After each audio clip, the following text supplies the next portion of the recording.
Hindi ko talaga mahanap yung gusto kong lasa ng kaldereta sa mga karinderya, no? Kaya dali-dali naman ako nagluto nito. At ito ang version ko. Kung di ka pa nakapagluto ng ganito, pwede mong panoorin to. Mamarinate ko lang itong mga manok at baboy na binili ko. Oo, manok at baboy. Hili ko talaga magluto na magkasama ang karne na to. Kaya tara, umpisa na natin ang pagmamarinate nito. Naglalagay lang ako ng kalamansi, 5 pirasong piniga ko rito. Tapos 2 pisong pamintang pino. Siyempre toyo, maglalagay rin tayo. Tapos haluin na natin to gamit ang kamay ko. Imimekos-mekos lang natin yan para ma-absorb niya yung mga nilagay natin. Pero medyo kinulang tayo sa toyo kaya nagdagdag pa tayo. Tapos tuloy lang sa paglamutak nito. Make sure lang na malinis yung kamay nyo kapag ginawa nyo to ha. O siya, okay na to. Tapos magpapray lang ako ng patatas at carrots dito. Sa totoo lang, hindi talaga ako marunong magluto noon Pero kapag nagkaroon ka na ng sariling pamilya, dapat lahat alamin na or matutunan na natin. Mahirap, pero dapat kayanin.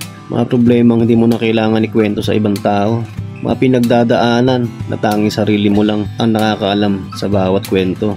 Mga pangarap, mga plano, at mga pagkadismaya, pagkainggit sa ibang tao.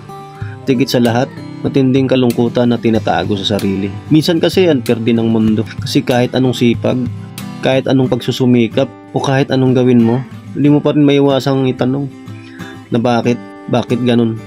Parang wala nagbabago. Ano pa ba ang kulang? Lagi ko naman ginagalingan.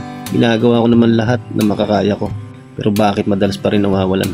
Bakit yung iba, ang dali-dali lang nilang nakukuha yung gusto nila? Samantalang ako, pahirapan pa. Yun yung mga tanong na palagi naglalaro sa isip ko.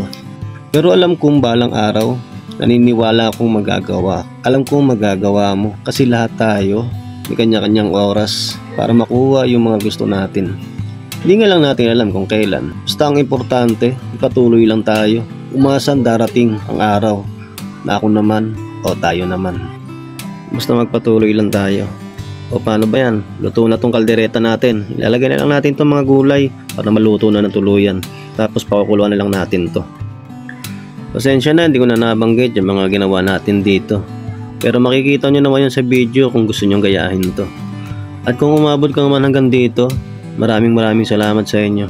At pakishare naman tong video ko. Lolo Mets, balik mo naman yung mga ads ko para lalo naman akong sipagan sa paggawa ng mga video. Pakisuportahan rin naman po itong YouTube ko. Tagal ko na rin itong hindi ina-uploadan. Pasulpot-sulpot na lang. Pero sana napansin ito. Yun, maraming salamat sa inyo, Team Dex TV.